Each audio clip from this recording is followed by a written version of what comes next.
We interrupted today's show to bring you the latest on a deadly officer-involved shooting in Hamilton. There is a news conference that's just getting underway. We want to take you to Hamilton and listen in. To Walgreens at 1090 High Street for a report of suspicious circumstances. They were responding to a 911 call from a customer who had observed an individual go over the counter of the pharmacy. The customer called 911 and reported what he had seen. He also alerted the clerk at the front of the store. The clerk at the front of the store went back to the pharmacy, tried to make contact with the pharmacist. She was able to make voice contact with the pharmacist, but based on the response that she received, she thought something was suspicious, and she too called 911. Our officers were en route at that time. They arrived in approximately 1 minute. There were two officers who initially entered the store, made their way back to the pharmacy and into the pharmacy area. When they entered the pharmacy, is a confined and close quarter area. When they entered the pharmacy, they discovered a lone armed suspect holding the pharmacist hostage with a knife to her throat. The suspect failed to comply with the officer's commands and was shot and fatally wounded by the first officer. The two officers who responded, first is a 9-year veteran. He's 33 years of age.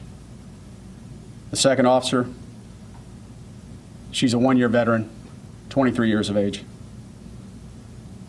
Both officers have been placed on administrative leave as per our departmental policy. We are in the process of following up on the interviewing of witnesses, collecting of physical evidence, and working through this investigation. I can assure you that this will be a full, fair, impartial, and transparent investigation. The suspect has not yet been identified. He is believed to be a male black in his 20s. At this time, there's no additional information that we're going to release. As we work through this investigation and more information becomes available, I plan to hold another news conference later today where we'll release additional details and information. I've been in contact with the Butler County Prosecutor, Mike Mosier, and Lisa Mannix, the Butler County Coroner. At this time, we'll take a few questions. Can you tell us which officer was the one who fired shots? Was it the 9-year vet or the 1-year vet? Yes, it was the senior officer, 33 years of age, 9-year veteran. Describe again the chain of events. You said that at the time the shots were fired, the suspect was holding the pharmacist hostage with a knife to her throat. So what the officers discovered when they entered that pharmacy area was the suspect armed with a knife, holding the pharmacist hostage, holding a knife to her throat. There was a brief confrontation there, and in that confrontation is when the shots were fired. The suspect was fatally wounded. Did he still have the pharmacist with him? Well, that's exactly what we're piecing together right now, and that's what we expect the investigation to determine is exactly, in those brief moments, exactly what happened. There is video of the incident, store video that is available, and the investigators are reviewing that now and working to piece that together as well. How's the pharmacist? Shook up. So as you can imagine, a very traumatic experience for her and the officers as well. Was she injured at all?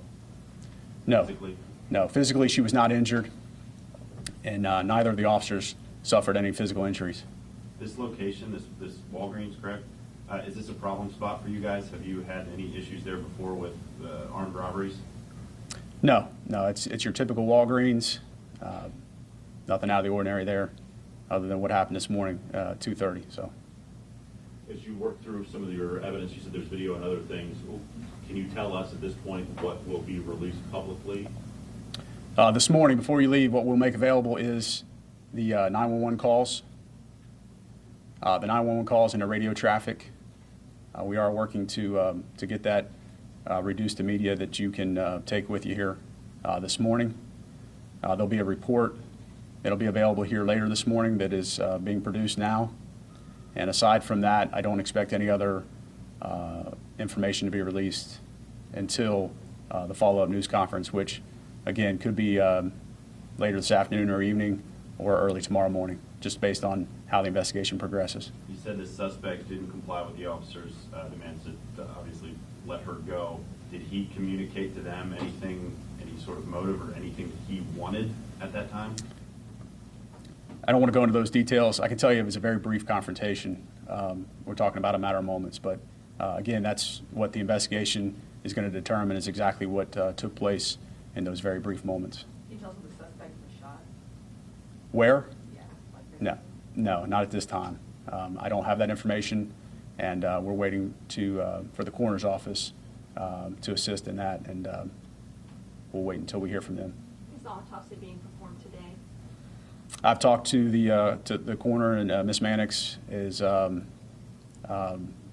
expecting to conduct the autopsy at some point today, but I don't know exactly when. Is that where we will find out the name of the suspect, or will that come from you, sir? It just depends on when we're able to identify this individual. So as of yet, we haven't been able to identify him, and it just depends on how long it takes us to make that Do you know why you identification. did all on him? I don't know. Chief, are you looking, there were several down at Cincinnati, similar circumstances, they jumped the counter at the pharmacy. Are you looking to see whether they're related to the ones down there? Yes, I'm aware that there have been other armed robberies at pharmacies in the region, and we are looking into the possibility that this could be connected. Okay, thank you all.